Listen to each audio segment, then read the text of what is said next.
আল্লাহ বারবার কোরআনুল কারীমের মধ্যে বলছে, বান্দা শেষ হাসিটা মুত্তাকির, ওয়াল আকিবাতু লিল মুত্তাকিন।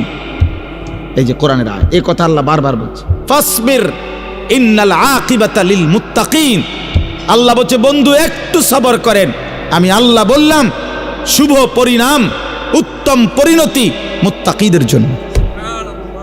শেষ হাসি মুত্তাকি হাসি। ফালিয়াউমাল্লাযীনা আমানু মিনাল কুফফারি ইয়াদহাকুন। কোরআন শরীফের আয়াত। আল্লাহ বলে, সেদিন হাসরের দিন আমার সমস্ত ইমানদার বান্দা বেঈমান কাফের নাফরমানদেরকে দেখে হাসবে। 1 লক্ষ ওয়াজ মোবাইলে শুনবার চাইতো সরাসরি এর বরকত বেশি।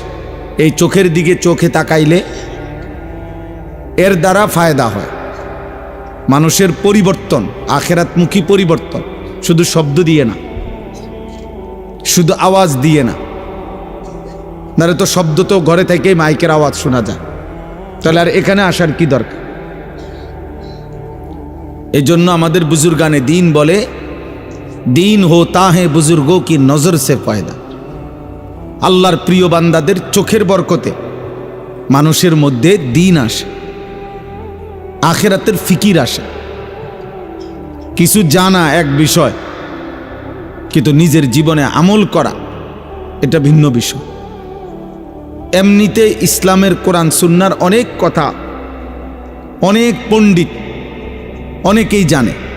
ইউরোপ আমেরিকাতে এমন খ্রিস্টান পণ্ডিত শিক্ষাবিদ অনেক আছে যারা কোরআন সুন্নাহর উপরে ব্যাপক জ্ঞান রাখে। অনেক মুস্তাশরিকিন আছে যাদেরকে ওরিয়েন্টালিস্ট বলে, প্রাচ্যবিদ, যারা যদিও ইউরোপিয়ান কিন্তু আমাদের এই আরব বিশ্ব, মধ্যপ্রাচ্য উপমহাদেশ এদিক নিয়ে গবেষণা করে, কোরআন সুন্নাহ ইসলাম মুসলমান নিয়ে গবেষণা করে। তারাও এরকম অনেক সূক্ষ্ম বিষয় জানে, কিন্তু এরকম কিছু জানা আর একটা হলো নিজের জীবনে আমল করা, বাস্তবায়ন হওয়া, এটা ভিন্ন বিষয়। এই জন্য ভাই এটা জরুরি। কোনো ওয়াজ মাহফিল মানে বক্তার ইন্টারভিউ না, যে আপনি আসছেন এটা বুঝার জন্য যে বক্তার জ্ঞান কেমন। বক্তা মনে করেন অনেক তথ্য দিল, আপনি বুঝলেন যে এই হুজুর অনেক জ্ঞানী, এরপরে আপনি আপনার পথে চলে গেলেন, বক্তা বক্তার পথে চলে গেল, তো এতে কি অর্জন হলো? কি অর্জন হলো? কি? এটা তো ইন্টারভিউ বোর্ড না, এটা তো উপদেশ গ্রহণের মজলিস। কথা তো ছিল উপদেশ গ্রহণ হবে। ওয়ালাকাদ ওয়াসালনা লাহুমুল কাওলা লাআল্লাহুম ইয়াতাযাক্কারুন। আল্লাহ তাআলা বলেন, আমি আমার কথাগুলো কোরআনে বারবার বলেছি। কেন? লাআল্লাহুম ইয়াতাযাক্কারুন, আমার বান্দাগণ যেন উপদেশ গ্রহণ করে। ইয়াইযুকুম লাআল্লাকুম তাযাক্কারুন। আল্লাহ তাআলা বলেন, আমি ওয়াজ করছি। আল্লাহ নিজে বলছেন, আমি ওয়াজ করছি। কেন? লাআল্লাকুম তাযাক্কারুন, যেন তোমরা উপদেশ গ্রহণ করতে পারো। আল্লাহ তাআলা বলছে, ফাতাবিরু ইয়া উলিল আবসার, হে চোখওয়ালা বান্দাগণ তোমরা ভাবো, বিবেক খাটাও। ফাতাবিরু ইয়া উলিল আলবাব, আল্লাহ তাআলা বলেন, হে বুদ্ধি বিবেকবান মানুষ তোমরা ভাবো। আল্লাহ তাআলা কোরআনুল কারীমের মধ্যে বলছেন, আওয়ালাম ইয়াসিরু ফিল আরদ, আমার বান্দাদেরকে বলো আমার জমিন ঘুরে দেখতে, আর এরপরে দেখতে বলো ফানজুরু কাইফা কানা আকিবাতুল মুকাদ্দিবিন, তাদেরকে বলো তারা যেন লক্ষ্য করে যুগে যুগে মিথ্যাবাদীদের পরিণতি কি হয়েছে। ফানজুরু কাইফা কানা আকিবাতুল মুফসিদিন, তাদেরকে খবর নিতে বলো যুগে যুগে জমিনে যারা বিশৃঙ্খলা, অন্যায়, জুলুম অত্যাচার করেছে তাদের পরিণতি কি হয়েছে।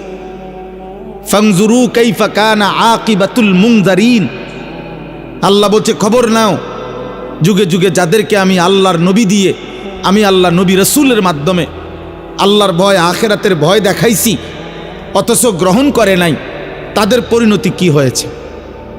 ফানজুরু, আল্লাহ বারবার বলছে লক্ষ্য করো, লক্ষ্য করো।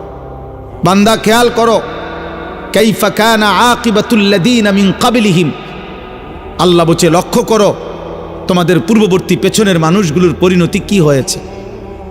আল্লাহ তাআলা বলছে জিজ্ঞাসা করো পৃথিবী, হে মানুষ বিবেকবান, যে ফেরাউনের কি হয়েছিল, নমরুদের কি হয়েছিল, কারুনের কি হয়েছিল, সাদ্দাদের কি হয়েছিল, নূহ আলাইহিস সালামের কওম কেন ডুবে গেল, লূত আলাইহিস সালামের কওমকে কেন জমিন উল্টায়া ধ্বংস করে দেওয়া হলো, হুদ আলাইহিস সালামের জাতিকে কেন 7 রাত 8 দিন ঝড় তুফান দিয়ে লাগাতার ধ্বংস করে দেওয়া হলো, সালেহ আলাইহিস সালামের কওমকে কেন ফেরেশতার বিকট চিৎকার দিয়ে ধ্বংস করে দেওয়া হলো, শুআইব আলাইহিস সালামের কওমকে কেন ফেরেশতার বিকট চিৎকার দিয়ে ধ্বংস করে দেওয়া হলো, ইবলিস কেন আল্লাহ তাআলার দরবার থেকে বিতাড়িত হলো, কাবিল কেন পৃথিবীতে ঘৃণিত হলো, কারুন কেন মাটির নিচে জিন্দা দাফন হয়ে গেল, ফেরাউন কেন পানিতে ডুবে মরল, নমরুদ কেন মশার আক্রমণে ধ্বংস হইল। দুনিয়াবাসী খবর লাগাও, ফানজুরু, দেখো, জিজ্ঞেস করো। আল্লাহ বলছেন, বারবার এই কথাটা বলছে, ফানজুরু, দেখো না বান্দা কি হয়েছে তাদের, অবাধ্য জাতিদের পরিণতি কি হয়েছে। আমরা কথায় কথায় বলি, দেখা যাক শেষ হাসিটা কে হাসে, বলে না 12 তারিখ দেখা যাবে শেষ হাসি কে হাসে। না না, খোদার কসম, আখেরাতে হাসরের মাঠে দেখা যাবে শেষ হাসিটা কে হাসে। 12 তারিখ ফয়সালা হবে না, 12 তারিখের পরেও পৃথিবীতে নির্বাচন হবে। কথা বোঝেন নাই? 12 তারিখের পরেও কি হবে? নির্বাচন। 12 তারিখ সকালেও বহু লোক মারা যাবে, যিনি 11 তারিখ পর্যন্ত নির্বাচনের কাম করছে, উনি 12 তারিখ সকালে মরে যাবে। শুনবেন, 12 তারিখ সকাল 10টা বাজেও লোক মারা যাবে, 12 তারিখ দুপুরবেলাও লোক মারা যাবে। অতএব তো উনি দেখবে কেমনে? উনি তো ভাবছিল থাকবে, উনি তো নাই। অতএব আমরা যেমন দুনিয়াতে বলি দেখা যাক শেষ হাসিটা কার, আল্লাহ বারবার কোরআনুল কারীমের মধ্যে বলছে, বান্দা শেষ হাসিটা মুত্তাকির, ওয়াল আকিবাতু লিল মুত্তাকিন। এই যে কোরআনের আয়াত, এই কথা আল্লাহ বারবার বলছে, ফাসবির ইন্নাল আকিবাতা লিল মুত্তাকিন। আল্লাহ বলছে বন্ধু একটু সবর করেন, আমি আল্লাহ বললাম শুভ পরিণাম, উত্তম পরিণতি মুত্তাকিদের জন্য। শেষ হাসি মুত্তাকি হাসবে। ফালিয়াউমাল্লাযীনা আমানু মিনাল কুফফারি ইয়াদহাকুন, কোরআন শরীফের আয়াত। আল্লাহ বলে সেদিন হাসরের দিন আমার সমস্ত ইমানদার বান্দা বেঈমান কাফের নাফরমানদেরকে দেখে হাসবে। জি, আল্লাহ তাআলা বলেন ফালিয়াউমাল্লাযীনা আমানু, সেদিন কিয়ামতের দিন নাফরমান পাপীদেরকে দেখে ইমানদার হাসবে। ইয়াদহাকুন মানে হাসবে, হাসবে আর বলবে, ডাক দিয়া বলবে বেঈমানকে, হাল সুযিবাল কুফফারু মা কানু ইয়াফআলুন। এ ছেলে, নিষেধ করলাম না বাবা, ফাজলামি করো কেন? আবার হাসে। ঠিক আছে তো, হাল সুযিবাল কুফফারু মা কানু ইয়াফআলুন। কোরআন শরীফ আছে, ইমানদার সেদিন ডাক দিয়ে বলবে, কি খবর বেঈমান, যা করেছিলে দুনিয়ায় তার বিনিময় পেলে তো? এখন কেমন লাগতেছে? এক এক লাথি ফেরেশতার কেমন লাগতেছে? জাহান্নামের এক এক আগুন কেমন লাগতেছে? খোদার কসম, এটা কোরআন শরীফের আয়াত।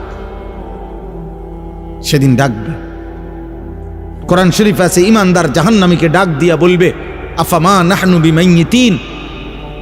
আর কোনদিন মানুষ অনেক সময় লজ্জিত হইল, অনেক সময় কয়, আচ্ছা দেখমু বেটা, মাতবরি করস কয়দিন, এরম বিপদ তোরও হইতারে।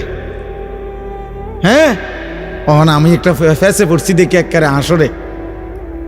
তো আল্লাহ তাআলা বলেন, ইমানদার জান্নাতি বান্দা সেদিন বেঈমানের দুঃখ কষ্ট যন্ত্রণা লজ্জা অপমান আরো বাড়ায় দিবে, এই কথা বইলা যে দোস্ত আর কোনোদিন তোরও মৃত্যু হবে না, আমারও মৃত্যু হবে না, আমার সুখও আর শেষ হবে না, তোর কষ্ট আর কোনোদিন শেষ হবে না। আফামা নাহনু বিমাইয়িতিন। আল্লাহ তাআলা বলছেন ফাত্তালা ফারাআহু ফি সাওয়াইল জাহিম। প্রত্যেকটা ঈমানদার জান্নাতি তার পরিচিত জাহান্নামীদেরকে সরাসরি জান্নাত থেকে বসেই জাহান্নামে দেখবে আযাবের মধ্যে হাবুডুবু খাচ্ছে। কোন মানুষের জন্য এটা বড় অপমান যে ফিডা খাইলে খাইছি আর কি, তে দেখ কেলাই লোকা। আয় হায় হায় হায়, তে তো আমার পরিচিত, তে তো এলাকাত গিয়া কইয়া দিব, তে তো বলে ফেলবে। এটারও মানুষের লজ্জা বাড়ায় দেয়, কষ্ট বাড়ায় দেয়, যন্ত্রণা বাড়ায় দেয়। ঈমানদার দেখবে তাকায়া, ঈমানদার গল্প করবে। কোরআন শরীফে আছে গল্প করবে। ঈমানদার একজন আরেকজনকে শোনাবে। ওয়া আকবালা বা'দুহুম আলা বা'দিন ইয়াতাসাআলুন। এক জান্নাতি আরেক জান্নাতিকে মুখোমুখি হয়ে গল্প করবে আর বলবে অমুক অমুক দুনিয়াতে আমার পরিচিত ছিল, যারা আমাকে বলতো আখিরাত হবে না, যারা আমাকে বলতো নাফরমানি আর অশ্লীলতার অসভ্যতার মধ্যে ডুবে থাকতে, আমি আল্লাহর রহমতে তাদের কথা না শুনে আল্লাহর গোলামি করে গেছি। আল্লাহ বলবেন হাল আনতুম মুত্তালিউন, তোমার সেই নাফরমান বন্ধু তাদেরকে দেখবা। ফাত্তালা ফারাআহু ফি সাওয়াইল জাহিম। আল্লাহ বলে সেদিন ঈমানদার জান্নাতি বান্দাকে আল্লাহ তাআলা ওই জাহান্নামী নাফরমান পরিচিতদেরকে দেখাবে যে দেখো তাদের পরিণতি কি হয়েছে। তোমার এলাকার মদখোরের কি অবস্থা খবর লাও, দেখো দেখো তুমি দেখো তোমার এলাকার নেশাখোরের অবস্থা কি দেখো, তোমার এলাকার ওই চরিত্রহীন লম্পট যুবকের হালাত দেখো, যে মনে করছে চুলের। আমাদের কিছু ছেলে দেখবেন শুধু এই চুলটা বাম দিকে ফিরাইতে পারে এমনি, এতটুকুর কারণে কেউ তাকে কিছু বলে না, সে এটাকে অনেক কিছু মনে করে। সে মনে করে তার জীবনের সফলতা যে আমি যে বেঈমানের মতো চুল রাখতে পারি অথচ কেউ বাধা দেয় না, এটা আমার জীবনের সফলতা। না রে আব্বা, এটা তোর জীবনের ব্যর্থতা। তোকে কেউ ফিরায় না, তোকে কেউ ফিরায়। অনেক যুবক মনে করে, অনেক মেয়ে ছেলে মনে করে আমি যে সারা রাত মোবাইলে নারী ছবি জেনা ব্যভিচার দেখতে পারি, অথবা কোনো ছেলের সাথে হারাম সম্পর্ক করছি, কোনো মেয়ের সাথে হারাম সম্পর্ক করছি, কারো যে সাহস নাই আমাকে বাধা দেওয়ার, মা বাবা আত্মীয় স্বজন, এটা আমার জীবনের সবচেয়ে বড় ক্রেডিট। আমার যৌবনের অহংকার এটা। আমার বাপের ক্ষমতা নাই, আমার মার ক্ষমতা নাই, আমার স্বজন কারো ক্ষমতা নাই আমারে কিছু বলবে। এটা সে মনে করছে অনেক বড় কৃতিত্ব। আল্লাহর কসম এটা কৃতিত্ব না, এটা তোর উপরে আল্লাহর লানত। আল্লাহর লানত পড়ার কারণে তোর স্বজন সবাই তোর থেকে মুখ ফিরায় নিছে। কারো আর বিষয়টা এমনই যে জাহান্নামের আগুনের কাছে চলে গেছে, কেউ ভাবতেও আসে না যে ওরে টেনে ধরা দরকার। যা পড়ে যা, বাদ দে, খালি বেল আগুনে পুড়ুক নালে ডুবে মরুক, বাদ দে বেটা। আমরা কিতাবে পড়ছি, শেখ সাদি রহমতুল্লাহ বলতেন ইন্না মিন আযমি নিআমিল্লাহ আলা আবদিহি আন ইউওয়াফিকাহু লিসুহবাতিল আখিয়ার। আল্লাহ তাআলা কোন বান্দার উপরে শ্রেষ্ঠতম নিয়ামত দিয়েছেন, কোন বান্দার উপরে এটা একটা আল্লাহর একটা বড় নিয়ামত কারো উপরে, যে আল্লাহ কাউকে একজন নেককার ঈমানদার মুত্তাকি অভিভাবক সঙ্গী আপনজন তার জন্য জুটায় দিছেন। এটা তার উপরে আল্লাহর বড় নিয়ামত, যে তাকে টেনে ধরে না তুমি এটা করতে পারবা না, এটা হারাম, এটা হালাল, যে তাকে আল্লাহ চিনায়, আখিরাত চিনায়। হ্যাঁ,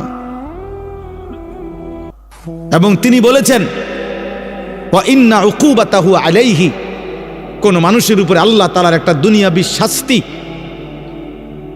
আন ইয়াবতালিয়াহু বিসুহবাতিল আশরার, আল্লাহ তাকে মন্দ লোকের সংস্পর্শে পরীক্ষায় ফেলে দিছেন।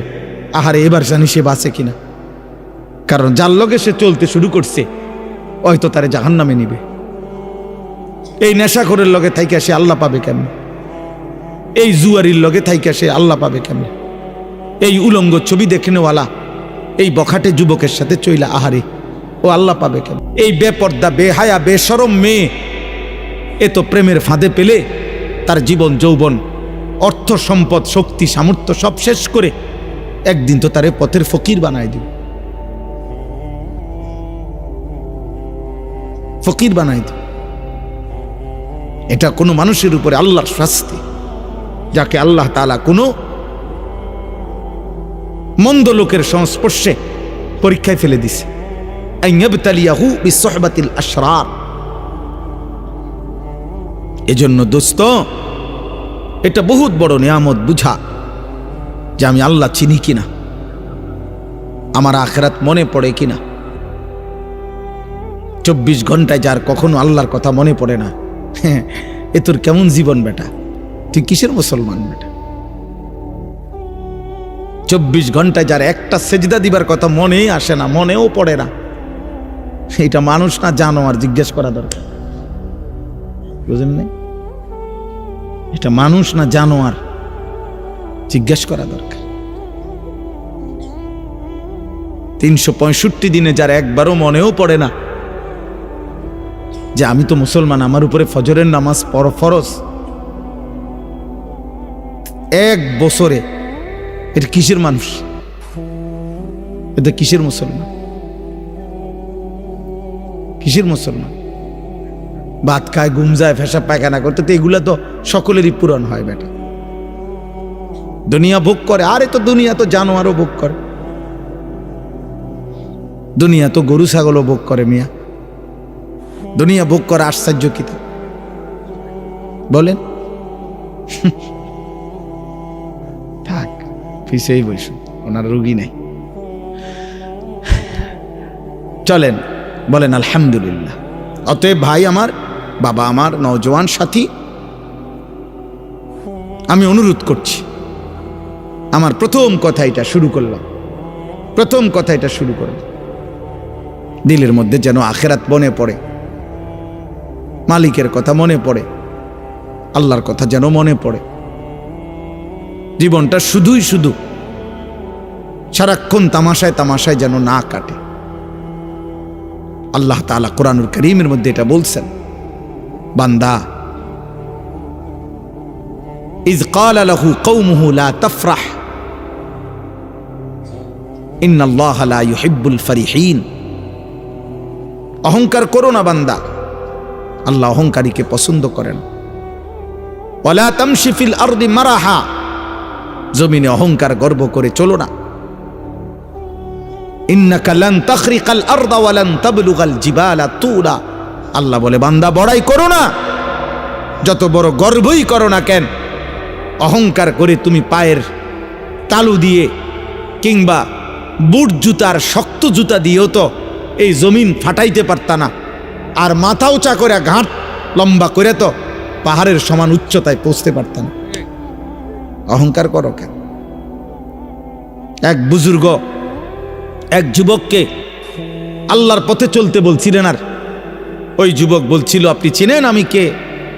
হাল তারিফুনি, আপনি চিনেন আমাকে, আমি কে? কথা বলে। তখন ওই আল্লাহর প্রিয় বান্দা বলছে, হ্যাঁ যুবক, আমি তোকে চিনি, আমি তোর পরিচয় বলতেছি, শোন। আউয়ালুকা নুতফাতুন কাযিরা, তোর শুরু হইল দুর্গন্ধময়, বিশ্রী দুর্গন্ধময় নাপাক এক ফোঁটা বীর্য। ওয়া আখিরুকা মাইতাতুন গালিযা, আর তোর শেষ পচা লাশ। ওয়া বাইনা যালিকা তাহমিলুল আযরা, আর মাঝখানে হায়াতের এই সময়টুকু তুই পেটে বহন করছিস কিছু পায়খানা।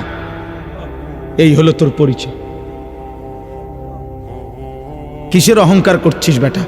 শুরুটা যার দুর্গন্ধময় নাপাক বীর্য থেকে, শেষটা হয়ে যাবে যার পচা গন্ধা লাশ, মাঝখানে যার পেটে 24 ঘন্টা পায়খানা। আল্লাহ তাআলা যদি কুদরতিভাবে ডেকে না রাখতেন, এক জাররা ছিদ্র করে দিতেন, তো তোর নাপাক দুর্গন্ধে তোর গোটা দেশ সমাজ মহল্লা দুর্গন্ধ হয়ে যেত। তো বড়াই করছো কেন? কিসের বড়াই করছেন? আল্লাহ আমাদেরকে বুঝ দান করেন। প্রিয় ভাই, প্রিয় নওজোয়ান, পর্দার আড়ালের মা বোন, বয়স্ক বাবা, প্রত্যেকের এটা উচিত। আমাদের এটা ভাবা, আমাদের এটা ফিকির করা, কে আমি, কোত্থেকে আসলাম, আমাকে কে পাঠাইলেন, কেন পাঠাইলেন। আত্ম উপলব্ধি। আমি এই কথাটাই শুরু করছিলাম যে আল্লাহ তাআলা কোরআনুল কারীমের মধ্যে বারবার বলছে, বান্দা আমি চাচ্ছিলাম তুমি উপদেশ গ্রহণ করবে। এতগুলো কথা আমি আল্লাহ নাজিল করছি উপদেশের জন্য, তোমার দিল নাড়াইবার জন্য, তোমার কলিজা যেন নড়ে, বিবেক যেন নড়ে। আমি আল্লাহ এটা চেয়েছিলাম। লাআল্লাকুম তাযাক্কারুন, লাআল্লাহুম ইয়াতাফাক্কারুন। বান্দা যেন ভাবে। ইন্না ফি যালিকা লাযিকরা। আল্লাহ বলেন আমার এই কোরআনের মধ্যে রয়েছে উপদেশ। লাকাদ কানা ফি কাসাসিহিম ইবরা। আল্লাহ বলে পূর্ববর্তী জাতির ঘটনাগুলোর মধ্যে রয়েছে উপদেশ। ইন্নামা ইয়াতাযাক্কারু উলুল আলবাব। আল্লাহ বলেন আমার এই কোরআন থেকে প্রত্যেক বিবেকবান, যার বিবেক আছে, সে নিশ্চিত এই কোরআন থেকে উপদেশ গ্রহণ করবেই করবে। এজন্য কোরআন যার প্রিয় নয়, কোরআন যা যে ধরতেও পারে না, কোরআন যে ছুঁইতেও পারে না, কোরআনুল কারীম যে দেখে দেখেও পড়তে পারে না, কোরআনুল কারীম থেকে যে জীবনের জন্য সবক নেয় না, কোরআনুল কারীম থেকে যে যেন জীবনের পাথেও নেয় না, আরেন বেটা তুমি কোনো আলোই খুঁজে পাও নাই, তুমি কোনো জ্ঞানের সন্ধানই পাও নাই। বাকি যেটুকু পড়ালেখার বই তোমারে ধরাইয়া দিছে, এই কয়টা বাতের লাইগা এত বই পড়তে হয় না।